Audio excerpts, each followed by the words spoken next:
RLM, हम, LJP Ramvilas ji, उनको बहुत बहुत शुभकामनाएं।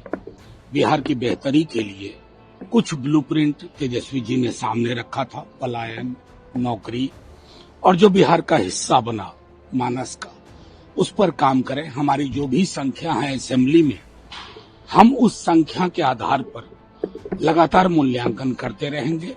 बहरहाल, जब एक इतना बड़ा मैंडेट मिलता है किसी गठबंधन को, तो अपोजिशन बाहर भी होता है और मैंडेट के अंदर भी एक अपोजिशन की संभावना रहती है। ये मैंने 2010 में भी देखा था। बहरहाल, मैं समझता हूं त्वरित टिप्पणी, त्वरित मूल्यांकन नहीं करना चाहिए।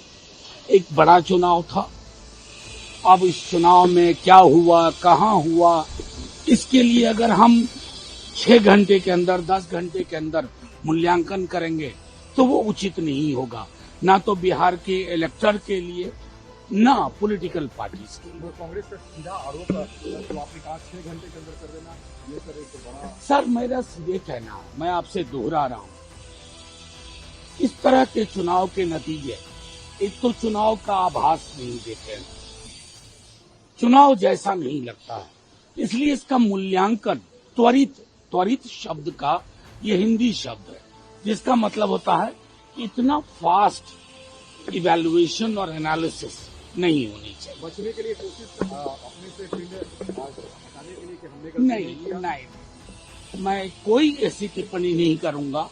मेरा मानना है कि बिहार की जनता ने, बिहार की हमारी आवाम ने, और मैं दोहरा रहा हूं, तेजस्वी जी यही हैं, मुद्दे यही हैं।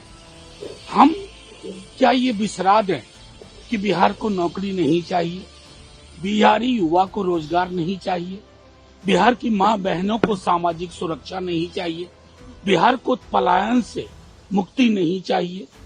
ये मुद्दे ज्वलंत मुद्दे रहेंगे। चुनाव के नतीजे हमारे पक्ष में नहीं है, इसलिए मैं इसके अलावा कोई टिप्पणी नहीं। तेज प्रताप यादव ने कहा कि एनडीए को बधाई दी, बड़ी मदद तेजस्वी को लेकर उन्होंने कहा था पहले भी। मैं एक बात बार बार कहूं, मैं इस तरह की टिप्पणी के पक्ष में कतई नहीं खड़ा होता हूं। लोगों का ये स्वाधिकार है टिप्पणी करें। मैंने गंभीरता पूर्वक एक विश्लेषण आपके समक्ष रखा है। अगर मेरे विश्लेषण में कोई कमी हो तो आप मुझसे सवाल करें। आरके सिंह जो पूर्व पावर मिनिस्टर थे, उनको निलंबित कर दिया, पहला एक्शन बीजेपी के पूर्व। निलंबन कहाँ होना चाहिए था, निलंबन कहाँ हुआ, यही पता रहा है। जब सत्ता पूंजी की गिरफ्त में होती है ना, तो गाज किस पे गिरनी चाहिए थी?